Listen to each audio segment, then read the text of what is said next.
অন্তঃসত্ত্বা মহিলাদের বিমান যাত্রার ক্ষেত্রে কোনো নির্দিষ্ট দেশের ওপর নয়, বরং গর্ভাবস্থার সময়কাল, উইকস এবং বিমান সংস্থার এয়ারলাইন্স নিজস্ব নীতিমালার ওপর ভিত্তি করে কিছু বিধিনিষেধ বা কড়াকড়ি থাকে। সাধারণত একজন গর্ভবতী মহিলার জন্য বিমান যাত্রার প্রধান নিয়মগুলো নিচে দেওয়া হলো। গর্ভাবস্থার সময়কাল অনুযায়ী কড়াকড়ি। বেশিরভাগ আন্তর্জাতিক এবং দেশীয় বিমান সংস্থাগুলো একটি নির্দিষ্ট সপ্তাহের পর যাত্রার অনুমতি দেয় না। 28 সপ্তাহ পর্যন্ত সাধারণত কোনো মেডিকেল সার্টিফিকেট ছাড়াই ভ্রমণ করা যায়, যদি কোনো শারীরিক জটিলতা না থাকে। 28 থেকে 36 সপ্তাহ এই সময় ভ্রমণের জন্য চিকিৎসকের দেওয়া ফিট টু ফ্লাই সার্টিফিকেট বা অনাপত্তি সনদ বাধ্যতামূলক। এটি সাধারণত যাত্রার 72 ঘন্টা থেকে 7 দিনের মধ্যেই ইস্যু করা হতে হবে। 36 সপ্তাহের পর অধিকাংশ বিমান সংস্থা, যেমন বিমান বাংলাদেশ, এমিরেটস, কাতার এয়ারওয়েজ, নিরাপত্তা এবং প্রসব ঝুঁকির কারণে যাত্রার অনুমতি দেয় না। যমজ সন্তান থাকলে এক্ষেত্রে কড়াকড়ি আরও বেশি হয়। সাধারণত 32 সপ্তাহের পর আর বিমানে চড়ার অনুমতি দেওয়া হয় না। 2. প্রয়োজনীয় নথিপত্র। যাত্রার আগে আপনার সাথে নিচের নথিপত্রগুলো রাখা জরুরি।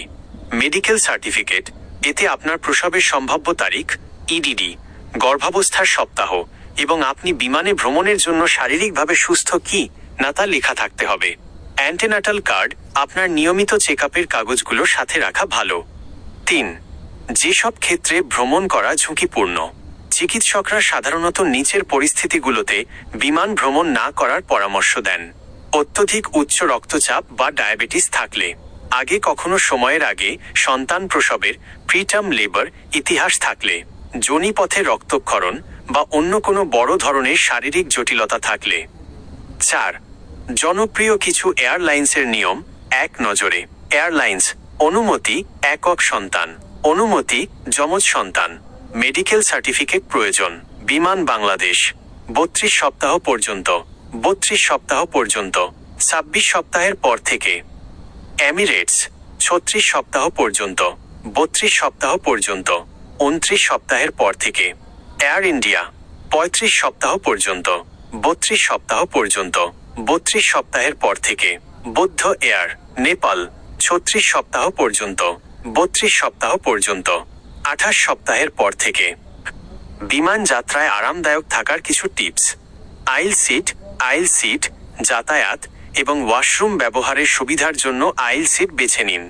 মুভমেন্ট, দীর্ঘ যাত্রার ক্ষেত্রে মাঝে মাঝে সিট থেকে উঠে একটু হাঁটাহাঁটি করুন যাতে রক্ত সঞ্চালন ঠিক থাকে। পানি পান, ডিহাইড্রেশন এড়াতে প্রচুর পানি পান করুন। সিট বেল্টটি পেটের নিচে দিয়ে বাঁধার চেষ্টা করবেন।